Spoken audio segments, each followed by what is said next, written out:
What if everything you thought you knew about the universe, its age, its shape, even its beginning, was only part of the truth? What if tiny clues, hidden in ancient starlight and vanishing atoms, pointed to a deeper reality just beyond our reach? Join us as we follow the evidence into the unknown. The cosmos is calling.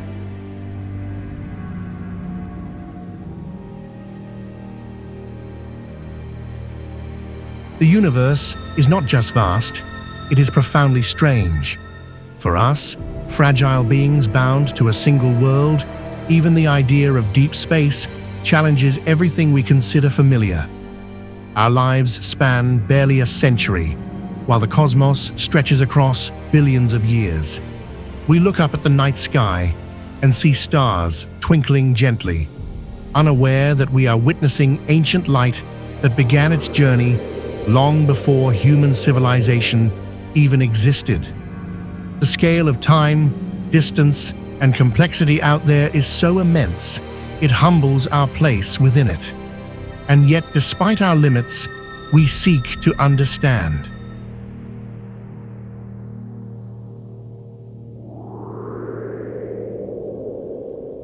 Many of the things we assume to be constant, space, time, gravity, begin to behave differently the deeper we explore. Time does not tick the same in all places. Light can be bent, stretched, and slowed. Even space itself is not an empty void, but something that can grow, curve, and ripple. Our everyday experiences cannot prepare us for the way the universe truly works. But that has never stopped us. Across generations, we have dared to ask the ultimate questions. Where did it all come from? What lies beyond what we can see? And what forces shaped the birth of everything?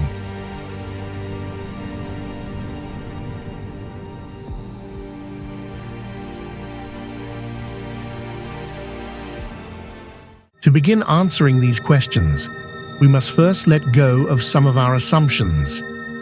The universe does not owe us clarity. It is not required to be simple or comfortable. What we discover may be counterintuitive, even disturbing. But the pursuit of truth, however strange or difficult, has always been humanity's noblest quest. In this journey, we will explore what we know, confront what we do not, and examine the mysteries that still resist explanation. This is a story of the universe, and the minds trying to make sense of its infinite wonders.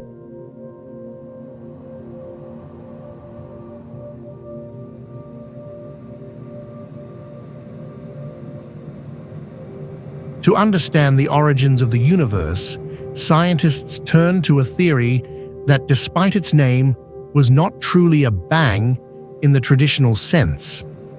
The Big Bang Theory proposes that the universe began as an incredibly hot, dense point, so compact that it defies our normal understanding of space and time.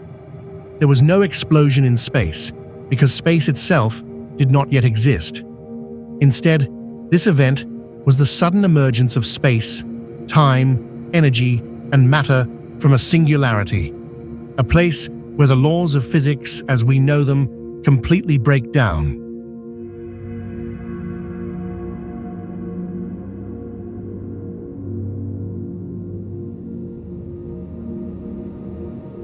In those earliest moments, the universe was unimaginably dense and blisteringly hot. Temperatures soared beyond what we can recreate in any laboratory. Matter, as we know it, did not exist. Instead, the universe was filled with a thick, opaque soup of fundamental particles and raw energy. Protons, neutrons, and electrons were not yet stable. Even light could not move freely through space. The entire cosmos was a swirling storm of energy expanding outward, cooling ever so slightly with each passing fraction of a second.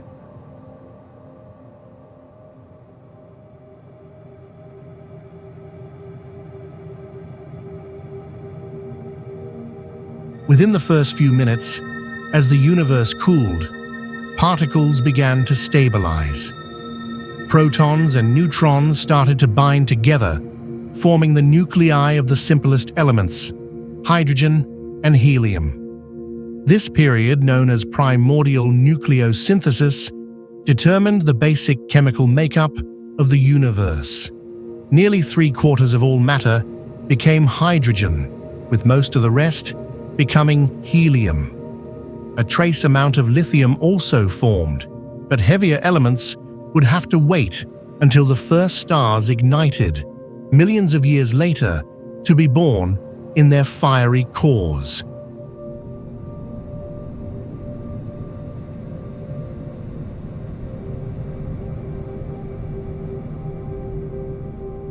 For hundreds of thousands of years, the universe remained a blinding fog of energy and particles. Light could not travel far without being scattered. But as expansion continued, the temperature dropped further. Eventually, it became cool enough for electrons to bind with atomic nuclei, forming neutral atoms. This moment, called recombination, allowed light to finally travel freely across space. That ancient light, stretched into microwave wavelengths by the expansion of the universe, is what we now detect as the cosmic microwave background radiation.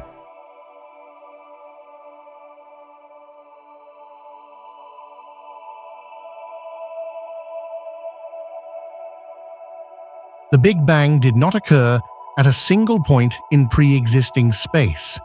It was the simultaneous emergence of space itself, everywhere at once. Therefore, the universe has no center and no edge. Wherever you are in the cosmos, everything else appears to be moving away from you. This is not an illusion. It is a fundamental property of a space that is expanding. The further something is from us, the faster it appears to recede. This observation is the basis for what we now call Hubble's law, named after the astronomer who first measured this phenomenon.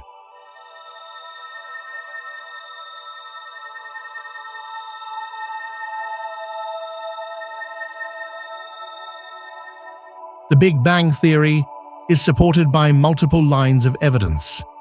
The uniform glow of the cosmic microwave background confirms a hot, dense beginning.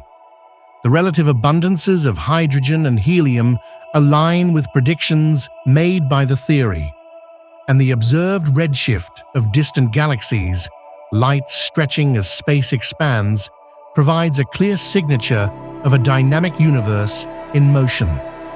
Together, these observations form a cohesive picture of a universe that began in a burst of expansion nearly 14 billion years ago and has been evolving ever since.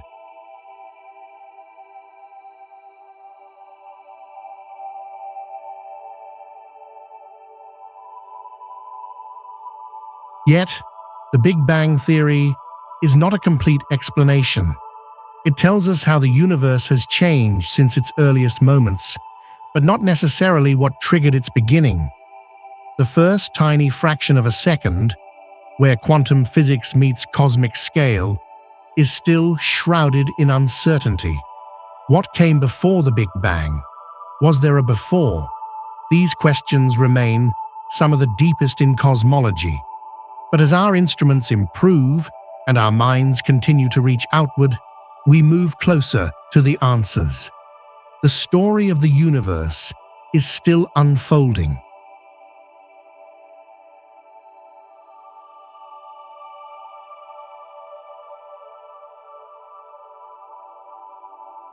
In everyday life, time moves forward at a steady, predictable pace. But in the vast theater of the universe, time behaves very differently. When we look into the sky, we are not seeing objects as they are. We are seeing them as they were. Because light takes time to travel, everything we observe is a glimpse into the past. A beam of light from the moon takes over 1 second to reach us. Light from the sun takes more than 8 minutes, and when we peer at distant galaxies, we are looking back across millions, even billions of years of cosmic history.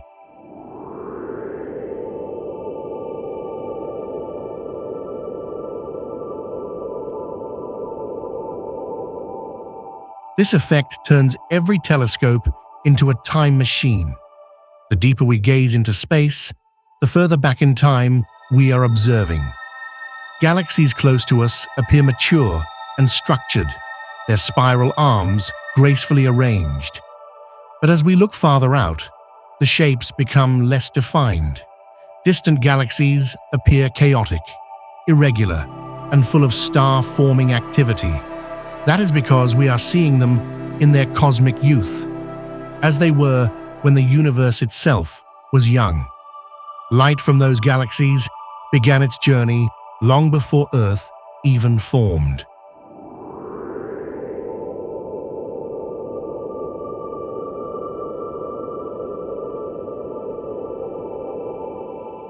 What makes this possible is the fixed speed of light. No matter how fast an object moves, light always travels at the same speed through space, roughly 300,000 kilometers per second. This constant acts as a cosmic ruler, allowing scientists to calculate distances by measuring how long it takes light to arrive.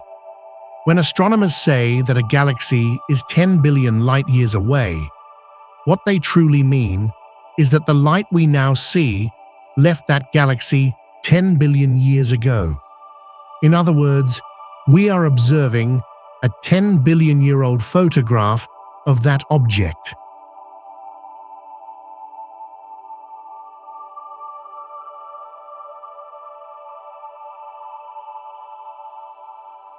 But there is a twist. The universe is expanding. As light travels across space, the space itself stretches. This elongates the wavelength of the light, shifting it toward the red end of the spectrum, a phenomenon known as redshift. The greater the redshift, the further the object and the older the image we are seeing. Some galaxies are so far away, and the universe has expanded so much since their light was emitted, that they now lie beyond what we can ever hope to observe. Their light, no matter how fast it travels, will never reach us.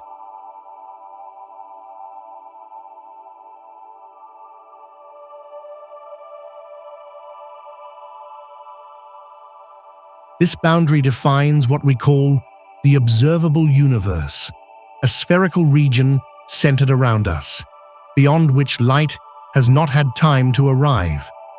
It is not a limit of the universe itself, only a limit of what we can detect. What lies beyond that edge remains hidden, not by clouds or distance, but by the relentless passage of time and the laws of physics. The observable universe is our bubble of visibility, and inside it, every beam of light is a message from the past, crossing unimaginable distances to reach our tiny world.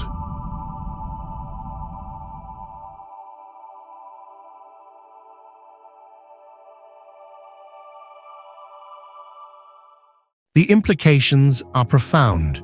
When we study the cosmos, we are conducting an autopsy of the ancient. We can witness the birth of stars, the collisions of galaxies, and the flickering remnants of long-dead quasars. We can even observe the light released when the first atoms formed, captured in the cosmic microwave background. And through it all, we are piecing together a narrative written in photons, a silent story told in the language of light. Time and light are not just tools of science. They are the very fabric of our journey through the stars.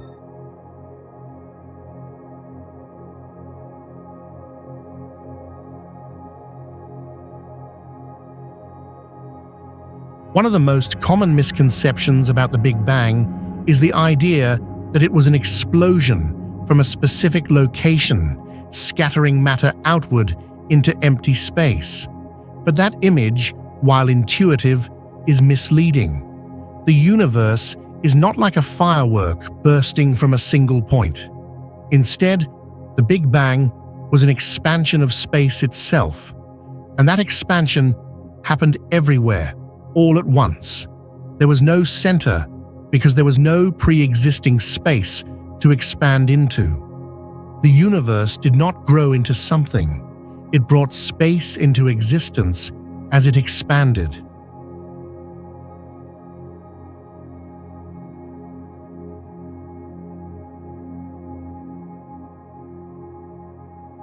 To understand this better, imagine a balloon with dots on its surface.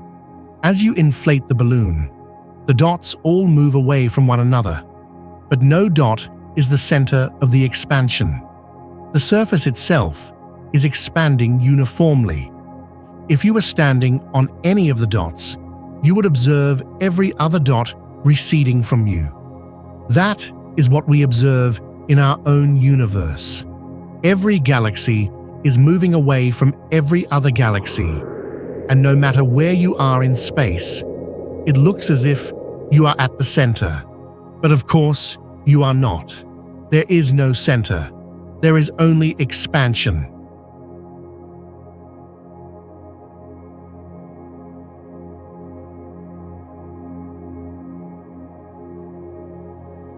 This leads to a profound realization.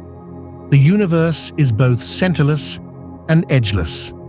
There is no special vantage point from which the cosmos unfolds. Instead, every observer sees the same general picture, a universe expanding in all directions.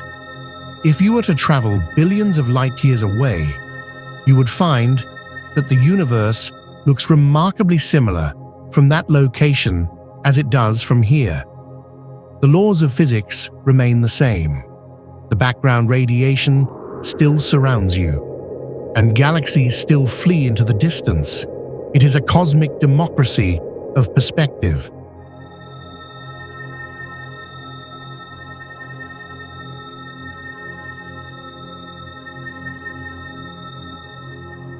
The absence of a center does not mean that the universe is infinite, though it might be. What it does mean is that even if the universe is finite, it cannot have an edge in the traditional sense. If you were to travel in a straight line forever, you might eventually end up where you started, much like walking around the surface of a planet. Space could be curved in such a way that it loops back on itself. In this case, the universe would be finite in volume, but without a boundary, much like the surface of a sphere has no edge.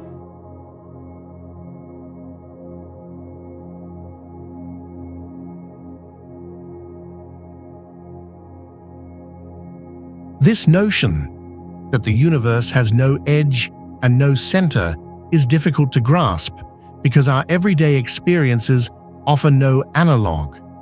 We are used to things having locations, boundaries, directions, but the universe does not conform to those instincts. It is governed by geometry on a cosmic scale, where space is not just a stage, but an active participant in the drama of existence. It stretches and bends. It grows and curves. It carries galaxies along, not through motion, but through expansion itself. We do not move through space in the traditional sense. Space itself is moving.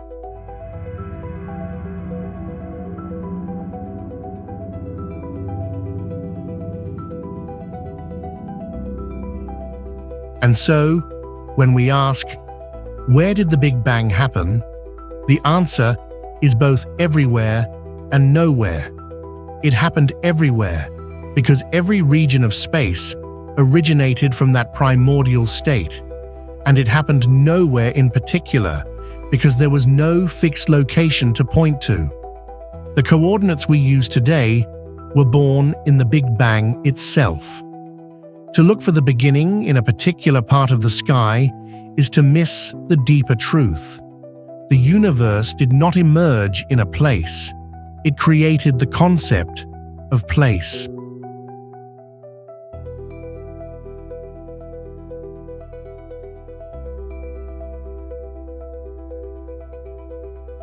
In the early 20th century, astronomer Edwin Hubble made a discovery that would forever change our understanding of the universe. By observing the light from distant galaxies, he noticed something remarkable. The farther a galaxy was from us, the faster it appeared to be moving away. This relationship between distance and recession speed became known as Hubble's law. It was the first clear evidence that the universe was not static, but expanding. The expansion of space was not slowing or settling. It was dynamic, continuous, and measurable.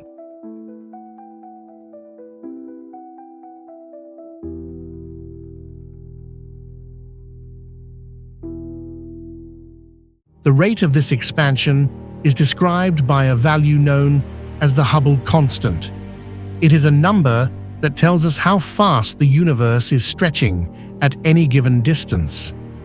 Today, that value is estimated to be around 80,000 kilometers per hour for every million light-years of space. In simpler terms, a galaxy 1 million light-years away from Earth is moving away at a speed of 80,000 kilometers per hour. A galaxy 10 times farther recedes 10 times faster. This constant defines the scale and tempo of the cosmic dance.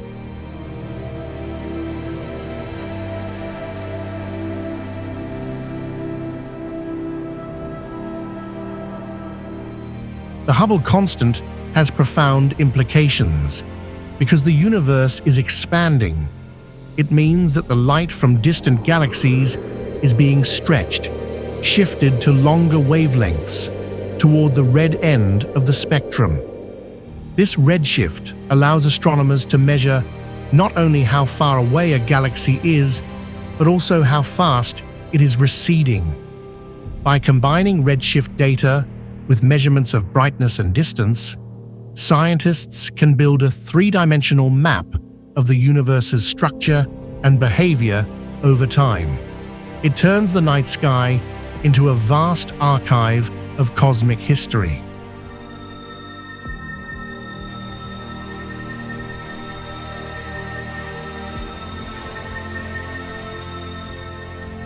But the expansion of the universe leads to a curious consequence. The farther away a galaxy is, the faster it moves away from us.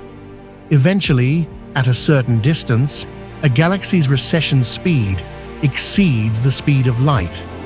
Not because the galaxy itself is breaking any laws of physics, but because the space between us and the galaxy is expanding so rapidly that light cannot bridge the gap. This distance defines the edge of our observable universe, a spherical boundary beyond which no signal, no matter how fast, can ever reach us.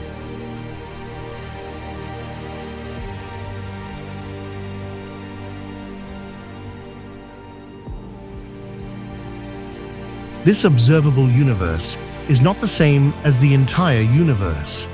It is simply the region of space from which light has had enough time to arrive since the beginning of the cosmos.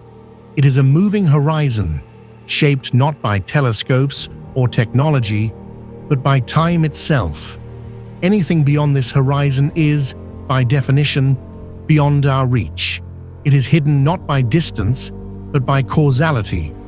No information from beyond that limit can affect us, and we cannot send any message or spacecraft past it. It is the ultimate boundary of perception.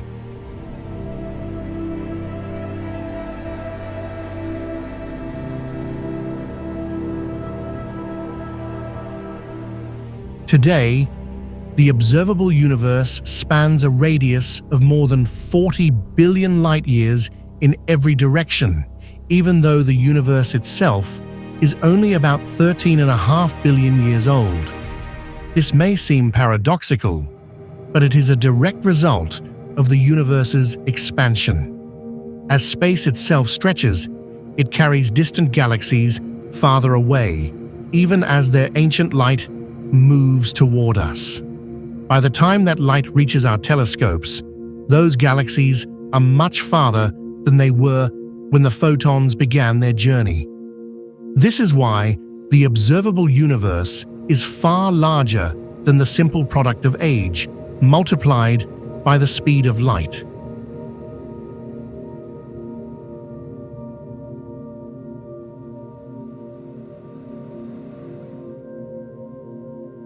Inside this vast observable sphere lies everything we can detect: all galaxies, stars, nebulae, and radiation. Every discovery, every mystery, every astronomical marvel we have uncovered belongs to this cosmic bubble. Beyond it may lie countless other galaxies, perhaps even other universes, but they are forever hidden from view. The Hubble constant draws a line in the fabric of reality, separating what we can study from what remains inaccessible. It is not just a number, it is a measure of the limits of knowledge itself.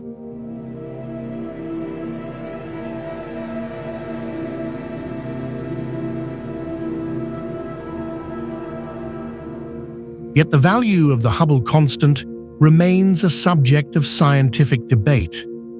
Different methods of measuring it yield slightly different results.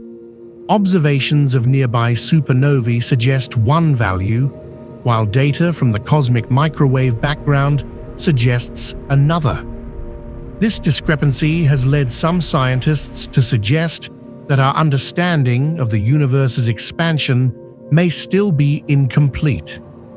It is a reminder that even the most fundamental constants in cosmology are still open to refinement and perhaps even revision.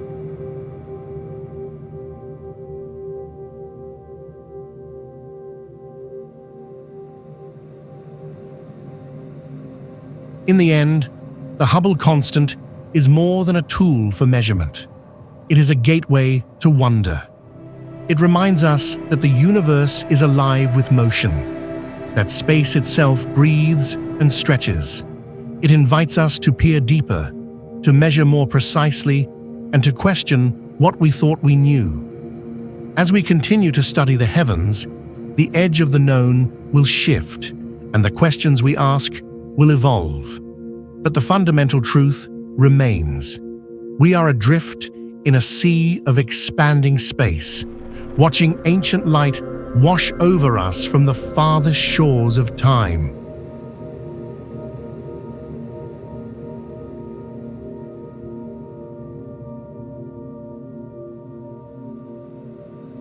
Long before stars ignited, before galaxies spun into graceful spirals, and even before atoms took shape, the universe was a blazing ocean of energy and raw particles. In this early state, no light could travel freely. Photons, the fundamental particles of light, were constantly scattered by a dense fog of charged particles, bouncing in all directions without escape.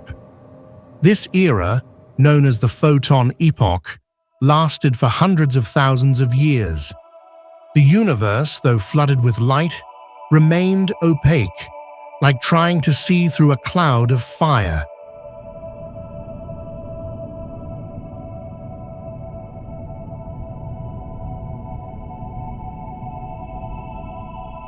But time brings change, even to the cosmos. As the universe expanded, it cooled.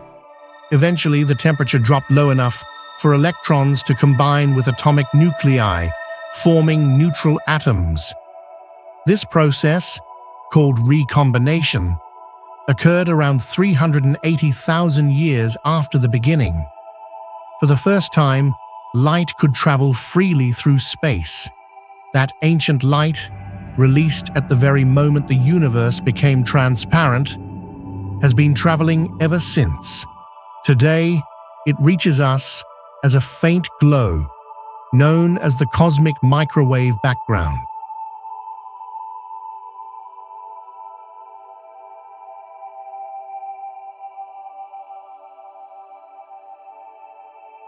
Though invisible to the naked eye, this radiation is everywhere. It fills all of space. No matter where you point a microwave telescope, toward a distant galaxy or a blank patch of sky, you will detect the same faint signal.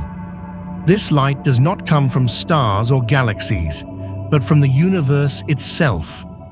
It is the afterglow of creation, a lingering whisper from the dawn of time. It is the oldest light we can see, and the farthest back in time we can observe, an image of the cosmos when it was still an infant.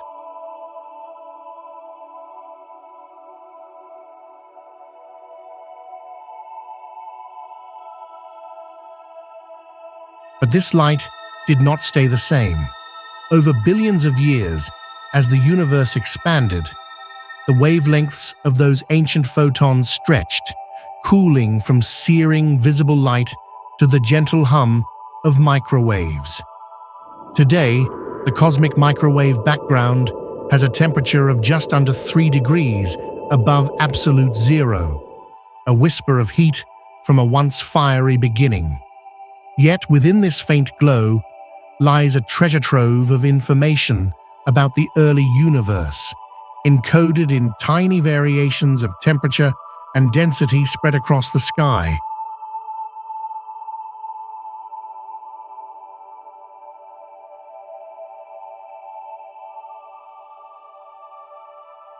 These tiny variations, measured in millionths of a degree, are not random. They represent the seeds of structure, the subtle imbalances in density that would eventually grow into stars, galaxies, and cosmic filaments.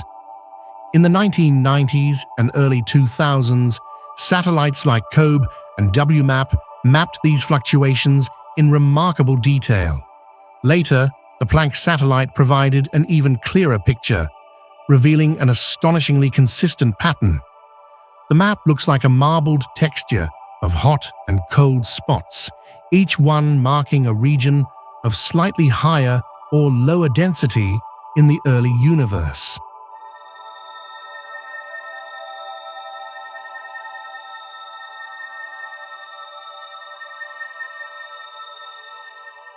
This cosmic fingerprint supports the idea that the universe is both homogeneous and isotropic on large scales. In other words, it looks the same in every direction, and its matter is evenly distributed when viewed from a great enough distance. These features are not merely aesthetic, they are vital to the models of modern cosmology. The uniformity and balance seen in the cosmic microwave background align perfectly with predictions made by the Big Bang theory and help explain how galaxies formed from simple ripples in an otherwise smooth sea of energy.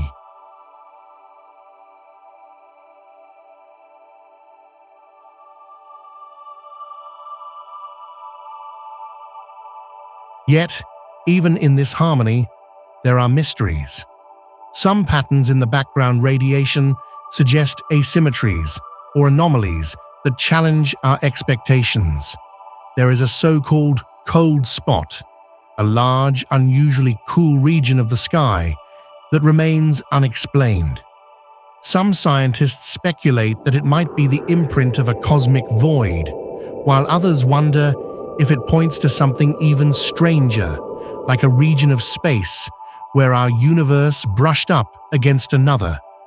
These are open questions, cosmic puzzles still waiting to be solved.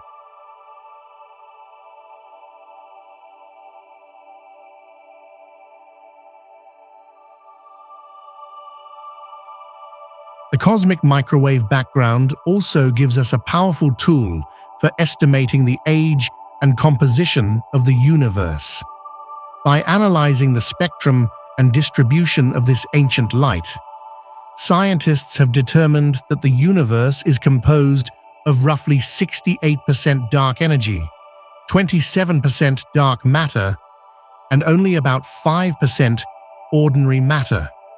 It also confirms the timeline of cosmic events, helping to refine the estimate that the universe is about 13.8 billion years old.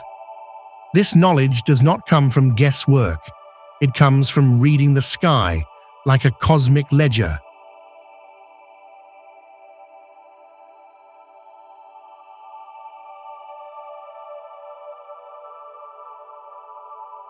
Perhaps most amazing of all is how pristine this light remains.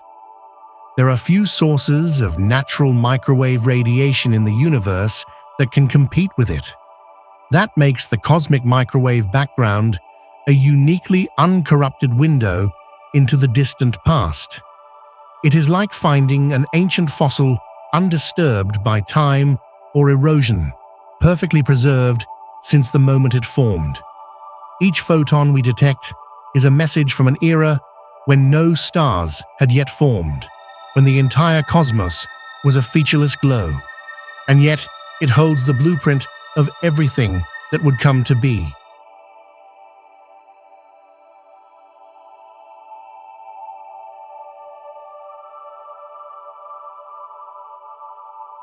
To look at the cosmic microwave background is to witness the universe as it was, not long after it began. It is our oldest photograph, our earliest memory, our most distant mirror. We may never see beyond it, not because we lack the technology, but because light simply could not travel freely before that moment.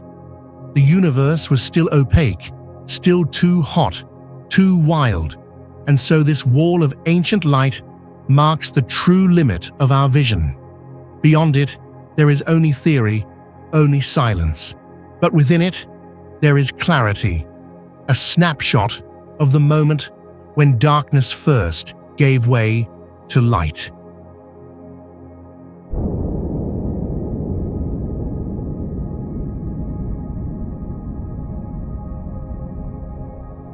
How old is the universe? It is a question so immense that not long ago it would have seemed unanswerable. Yet today, scientists speak with surprising confidence. The age of the universe is approximately 13.8 billion years. This number, etched into textbooks and reinforced by satellite data, is not the product of speculation or intuition. It is the result of decades of careful observation, mathematical modeling, and the astonishing power of human reasoning applied across cosmic time.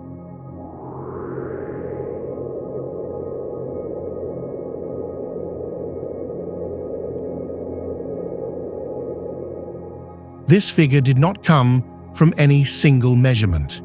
Rather, it arises from the intersection of multiple independent lines of evidence.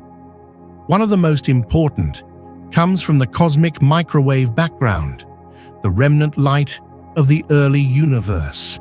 By analyzing its precise fluctuations and temperature variations, scientists can reconstruct the timeline of expansion from the moment that light was released. It is a bit like examining ripples in a pond to determine when and where the stone first fell.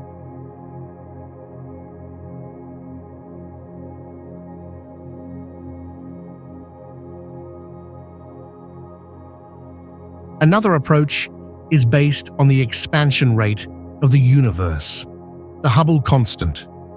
If the universe has been expanding steadily since the Big Bang, then by measuring how fast galaxies are moving away from us, we can estimate how long it has been doing so. The principle is simple. If you know how fast something is moving and how far it has traveled, you can calculate how long the journey has taken. This method yields an age remarkably close to that given by the microwave background.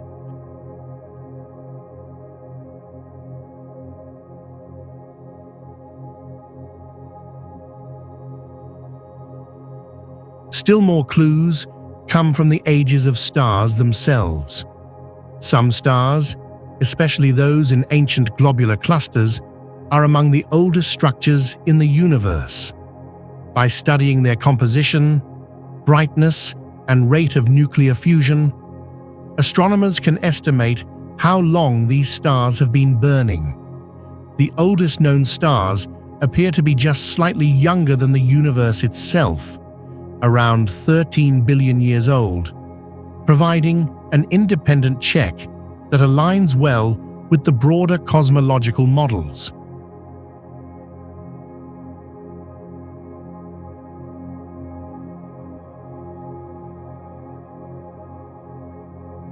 Yet the number is not without controversy. In recent years, a handful of unusual observations have challenged the accepted age. One of the most famous involves a star known as the Methuselah star. Located just over 200 light-years from Earth, this star appears to be more than 14 billion years old, older than the universe itself, at least by conventional measurements. How could this be? Was the estimate for the star wrong? Or is our understanding of the universe incomplete?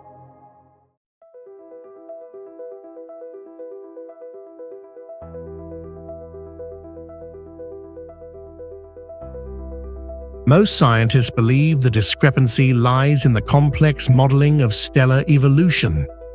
Small changes in assumed composition, internal temperature, or past interactions with nearby matter can shift the calculated age of a star by hundreds of millions of years. When such uncertainties are considered, the Methuselah star may still fit within the 13.8 billion year timeline. Still, its existence is a reminder that even our most confident conclusions must remain open to refinement.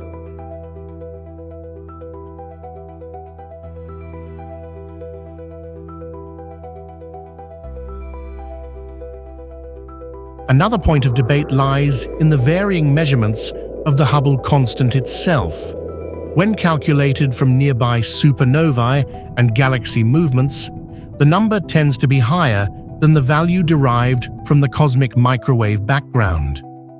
This leads to slightly different estimates of the universe's age, depending on the method used. The discrepancy is small, less than 1 billion years, but significant enough to spark serious discussion about whether a hidden variable or unknown force might be at play.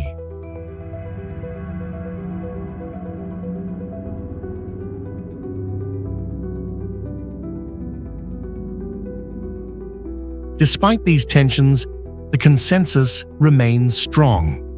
Whether the universe is 13.7 or 13.9 billion years old, the evidence overwhelmingly supports a cosmos that began over 13 billion years ago in an event that shaped everything that followed. Our methods for determining this age continue to evolve, becoming more precise with each new satellite, telescope, and theoretical breakthrough. And yet, what is most astonishing is that we can measure it at all.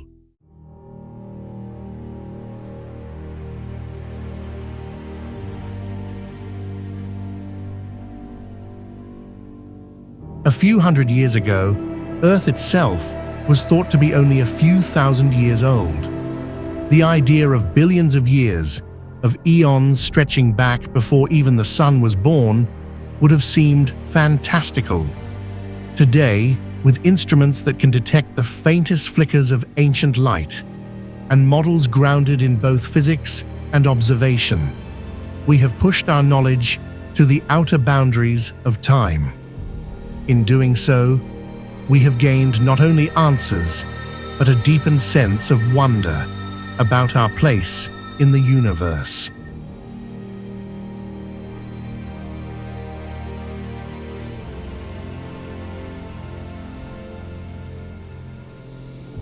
In science, progress often unfolds through harmony, when theory and observation walk hand in hand, reinforcing one another. But sometimes, it is a single discordant detail that shakes an entire framework.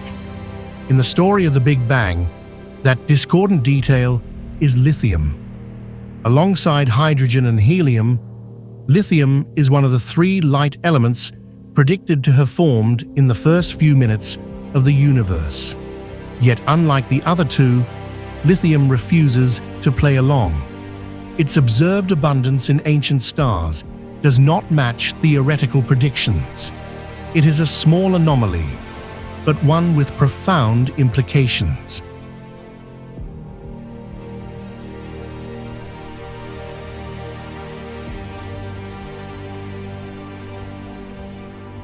According to the Big Bang nucleosynthesis model, about 75% of the early universe's ordinary matter should be hydrogen, about 25% should be helium, and a tiny fraction, only about 1/10,000,000th, should be lithium.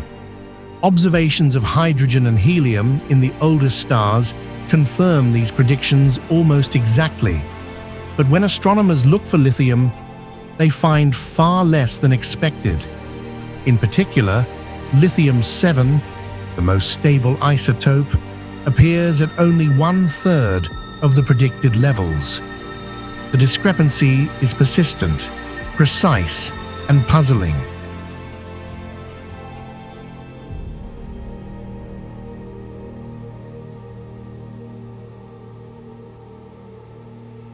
Even more confusing is the behavior of lithium-6, a rarer and less stable isotope.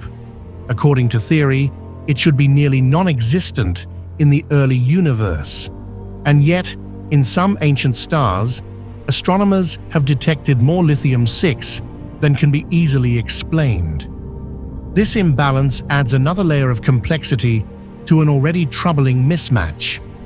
It suggests that something about our understanding of early nucleosynthesis, or the conditions inside stars, may be incomplete or incorrect. The lithium problem is not just about missing atoms. It is about whether the model itself can account for all observed realities.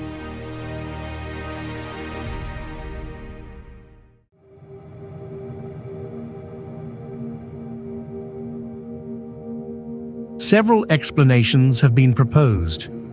One possibility is that the theoretical models of Big Bang nucleosynthesis need refinement. Small adjustments to nuclear reaction rates or conditions in the early universe could potentially bring predictions closer to observed values. However, these models also predict hydrogen and helium abundances with great accuracy, so any change risks disrupting those delicate agreements. The lithium problem is a tightrope. Adjust too much, and the whole balance is lost.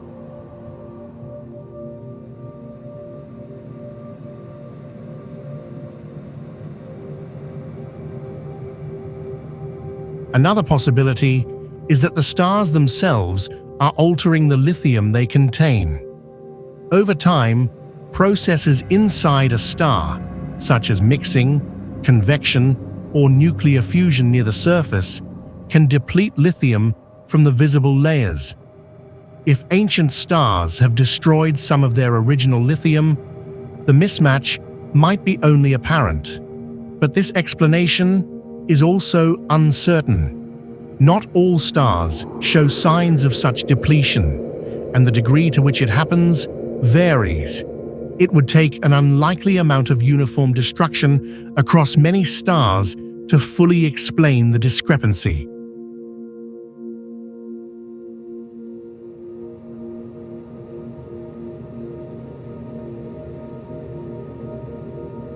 There is also the possibility that lithium is revealing new physics, something beyond our current models. Perhaps an unknown particle, a previously overlooked interaction, or a subtle asymmetry in the early universe could account for the missing lithium. While this idea ventures into speculative territory, it has historical precedent. Anomalies have often led to breakthroughs, from the discovery of neutrinos to the development of quantum mechanics. The lithium problem, though small in scale, may be a doorway to something deeper.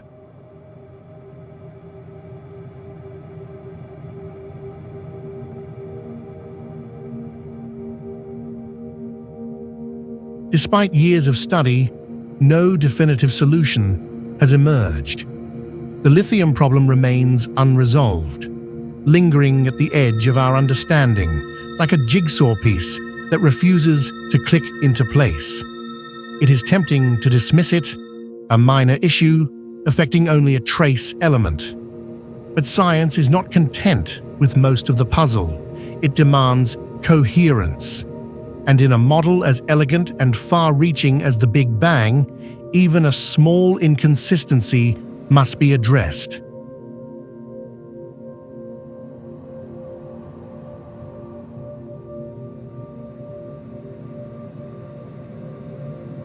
In this sense, lithium serves as both a challenge and a promise.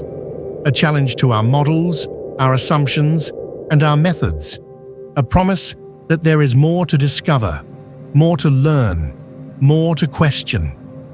The early universe still holds secrets, and sometimes they speak in the language of the smallest elements. Perhaps in lithium's silence lies a new chapter in cosmology, one waiting to be written by the next generation of scientists, instruments, and ideas.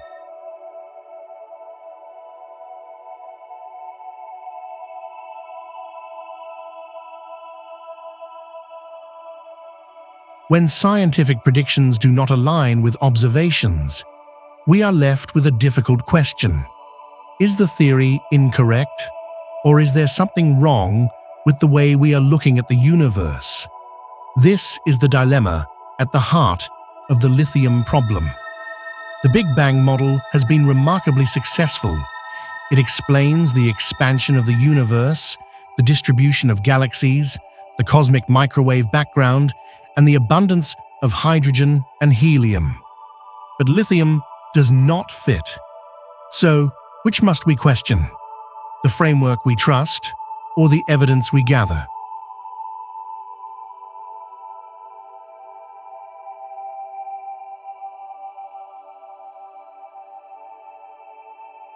Science advances by walking a narrow path between these two possibilities. On one hand, a robust theory should make accurate predictions, even in the smallest details. On the other, observations can be flawed, incomplete, or misunderstood. Instruments have limitations. Measurements carry uncertainties. The early universe, after all, is not a laboratory we can revisit. It is a singular event, accessible only through traces left behind. In this context, the lithium discrepancy may arise not from a broken theory, but from the difficulty of seeing clearly across the vast gulf of time.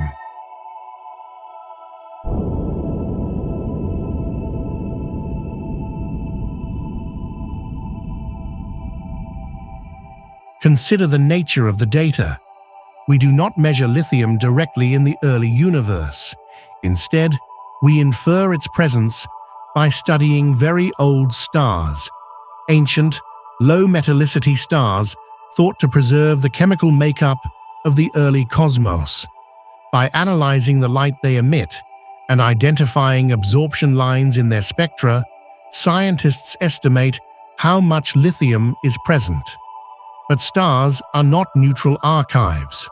Over billions of years, processes such as convection and diffusion can alter their outer layers, changing the observable lithium content.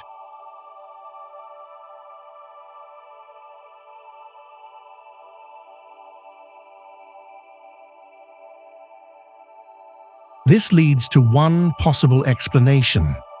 Perhaps these stars have destroyed some of their original lithium.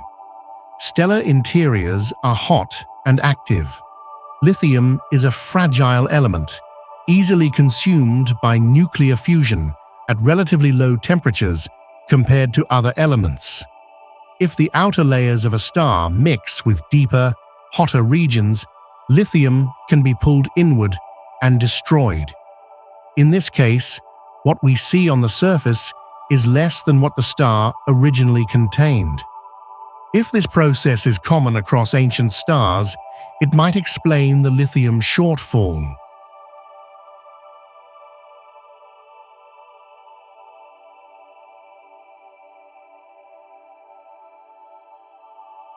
Yet this solution has problems of its own. Not all stars exhibit signs of such mixing. Some stars with similar age and composition appear to have retained more lithium than others. The variations are difficult to explain with a single mechanism. Moreover, the lithium discrepancy remains remarkably consistent across many observations. This consistency is, paradoxically, a challenge. If lithium is being destroyed by stellar processes, why does it always seem to settle at the same fraction of the predicted value? Coincidence seems unlikely.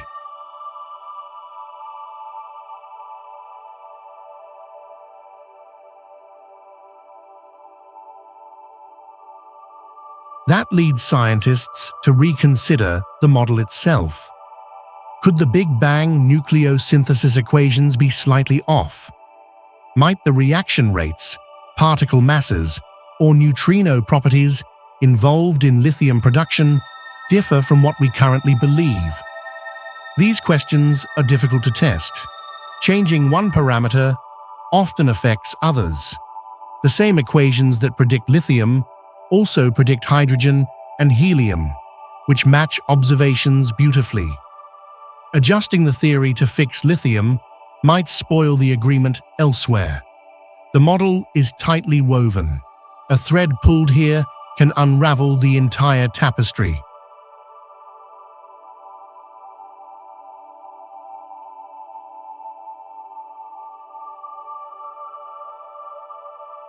A third possibility is that something entirely new is involved.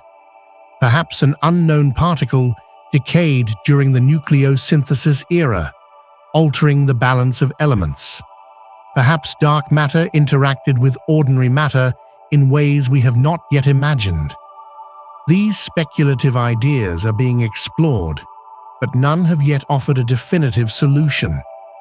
The lithium problem sits on the edge between precision cosmology and the frontier of unknown physics. It reminds us that even our most confident models are incomplete, and that the unknown may lurk in the tiniest of mismatches.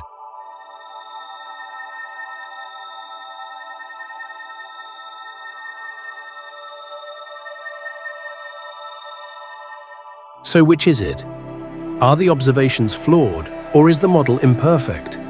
The truth may lie somewhere in between, a subtle bias in the data, a small oversight in stellar evolution, or a slight error in nuclear physics.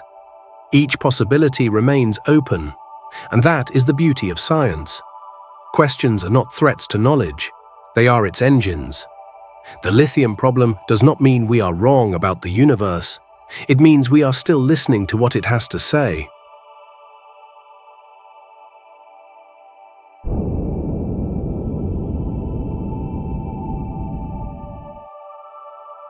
In the vast silence of the cosmos, most motions follow rules we have come to understand.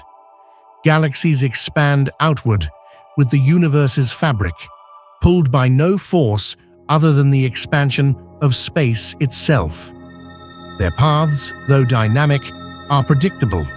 Yet in 2008, a peculiar pattern emerged, one that seemed to defy the known laws. A team of NASA scientists, led by Alexander Kashlinsky, observed that hundreds of galaxy clusters were drifting in the same direction at immense speed over vast distances. This unexpected motion became known as dark flow.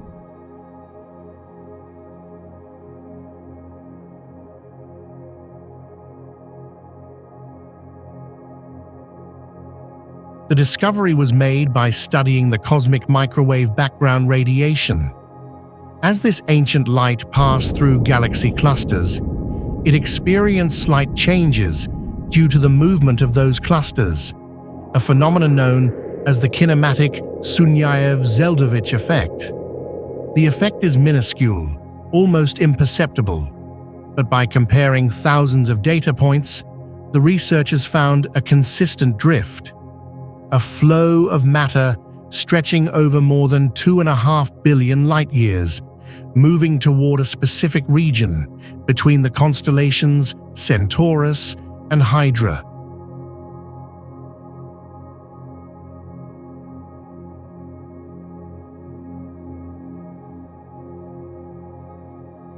What made this flow so strange was not merely its scale or speed, but the fact that nothing within the observable universe seemed capable of causing it.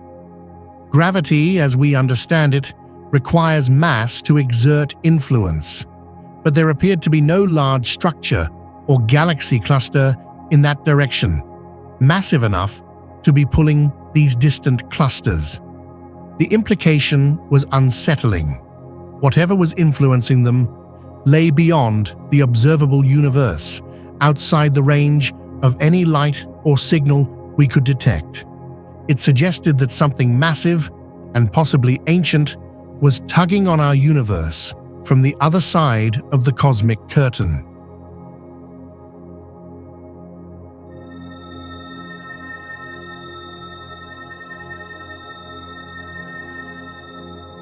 Could this be possible? Conventional cosmology tells us that no information can reach us from beyond the observable universe. As space expands, regions far enough away recede faster than the speed of light. Light from beyond that horizon will never reach us, no matter how long we wait. But gravity is different. It propagates through the curvature of space-time itself, and under certain conditions, its influence could extend beyond what we can see. If the interaction happened early enough, before the universe inflated.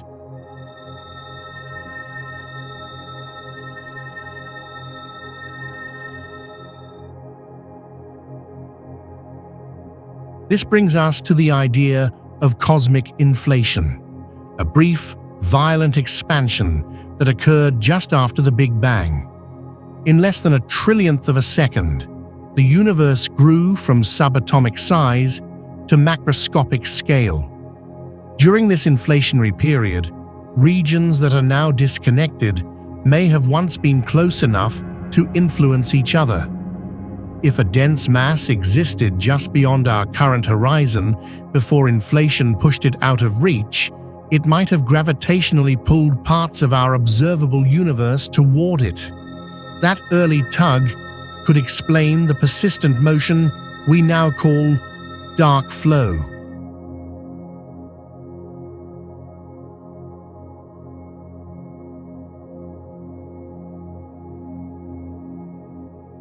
However, not everyone agrees. The European Space Agency's Planck satellite, launched in 2009, conducted a more detailed survey of the cosmic microwave background. Its results failed to confirm the existence of dark flow, casting doubt on the earlier findings. While Kashlinsky's team insisted the pattern remained visible, the debate divided the scientific community. Was dark flow a real phenomenon or a statistical illusion? Could it be an artifact of measurement, or was it pointing to a deeper truth, one that cosmology was not yet ready to confront?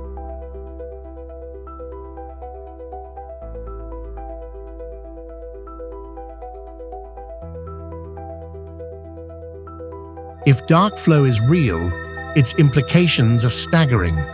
It challenges the principle that the universe is homogeneous and isotropic on large scales, a cornerstone of modern cosmology.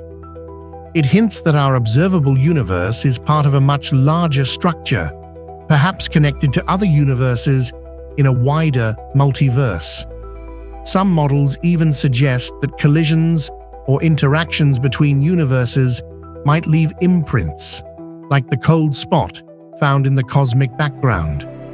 In that view, dark flow could be the ghostly echo of a neighboring realm.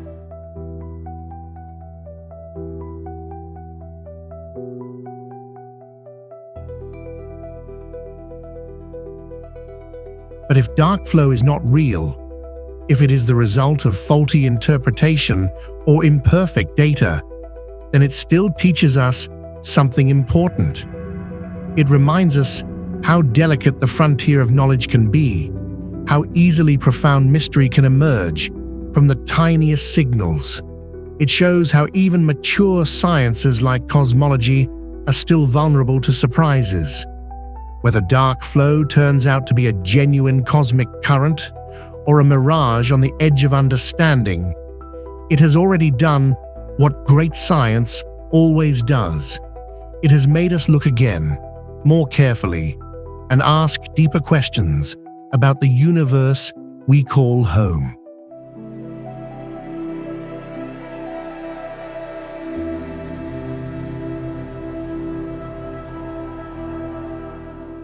Every great mystery in science carries with it the echo of debate. As soon as the idea of dark flow was announced, the cosmological community responded with both intrigue and skepticism. Some hailed it as a possible glimpse beyond the known universe, a hint of structures far outside our cosmic horizon. Others warned that the evidence was not yet strong enough to support such an extraordinary claim. As the years unfolded, this tension blossomed into a full scientific controversy, with opposing camps analyzing the same data but arriving at different conclusions.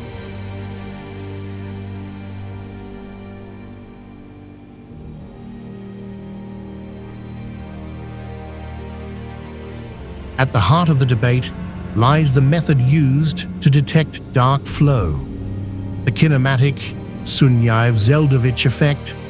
It is a subtle phenomenon, relying on the tiny changes in the temperature of the cosmic microwave background as light passes through moving galaxy clusters. These changes are measured in microkelvin, just millionths of a degree. Extracting meaningful patterns from such faint signals is immensely difficult. It requires high-resolution maps, large samples of clusters, and complex statistical models. Even small errors in calibration or assumptions can ripple through the results in unpredictable ways.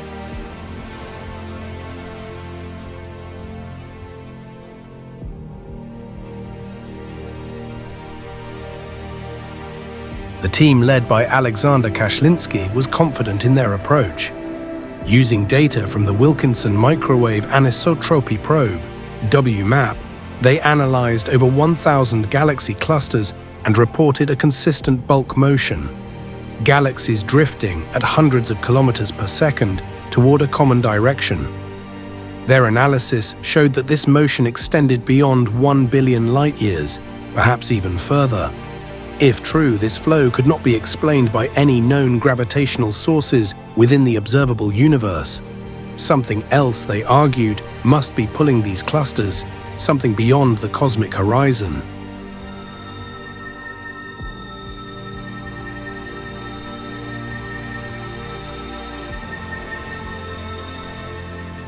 But other scientists were not convinced. Critics pointed to the limitations of the WMAP data, which, while groundbreaking, lacked the precision of newer instruments. In 2013, the European Space Agency's Planck satellite released a far more detailed map of the cosmic microwave background. When researchers used this improved data set to search for signs of dark flow, they found nothing. The signal, they argued, simply vanished. The motion observed by Kashlinsky's team might have been a statistical fluke, an artifact of noise or unaccounted variables.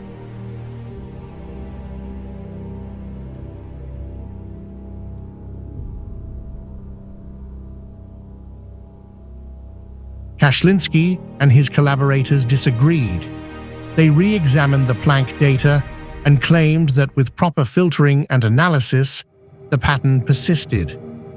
They argued that the methods used by the Planck team to dismiss dark flow were not sensitive to the specific signal they had identified. This back and forth turned into a deeper methodological divide, one focused not only on data, but on how data should be interpreted. In science, disagreement is not failure, it is a necessary process. But in the case of dark flow, it revealed just how fragile the boundary is between established knowledge and uncharted possibility.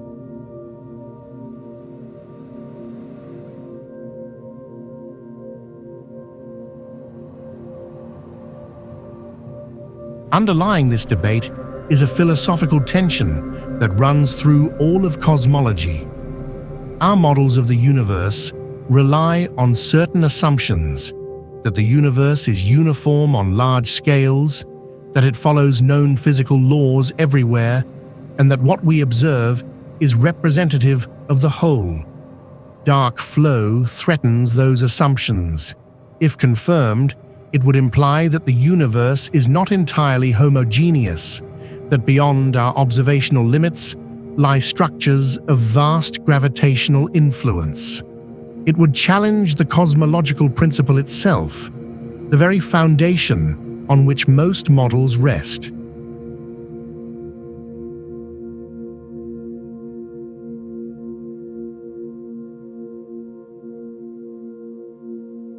That is why the stakes are so high. The controversy over dark flow is not just about measurements, it is about meaning. If the signal is real, it demands a re-evaluation of what lies beyond our visible horizon. If it is not, it still serves as a lesson in humility, showing how easily our instruments and interpretations can lead us astray. Either way, dark flow has left a mark on cosmology. It has reminded scientists that the universe may still hold surprises, even in data sets we believe we fully understand.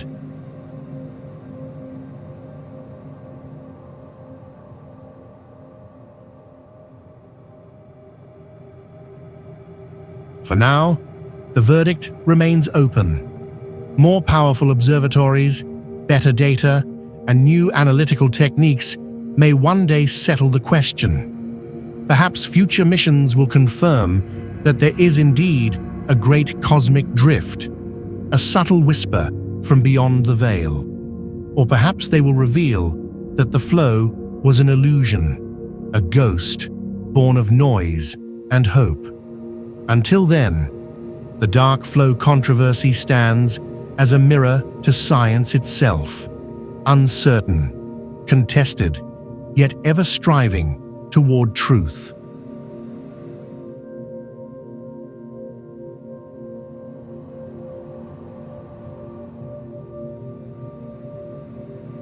At the end of all calculations, after the models are drawn and the data is graphed, we are still left with questions.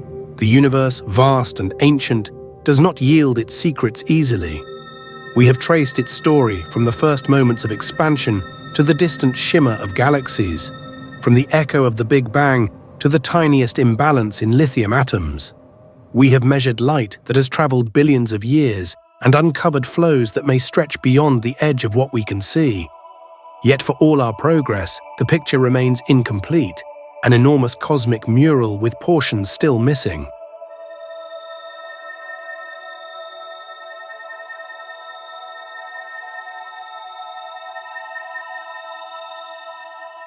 And perhaps that is what makes the search so beautiful.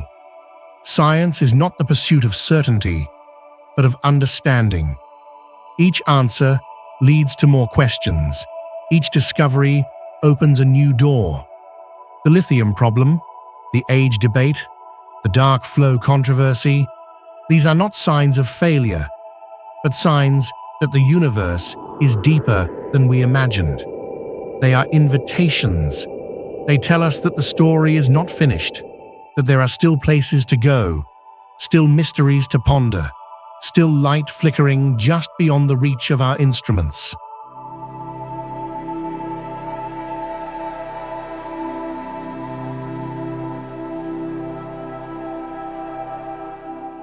Thousands of years ago, our ancestors sat around fires, staring into the night sky and wondering what those distant lights could be.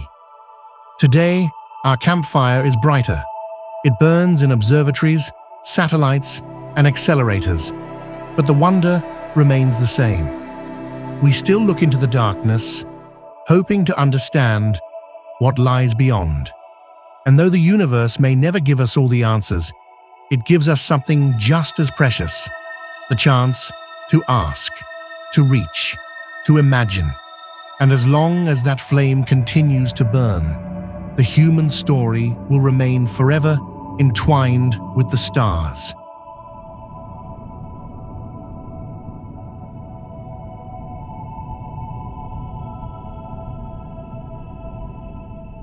If you enjoyed this video, please give it a like and subscribe to our channel. Let us know your thoughts in the comments. We'd love to hear from you. Thanks for watching, and we'll see you in the next one.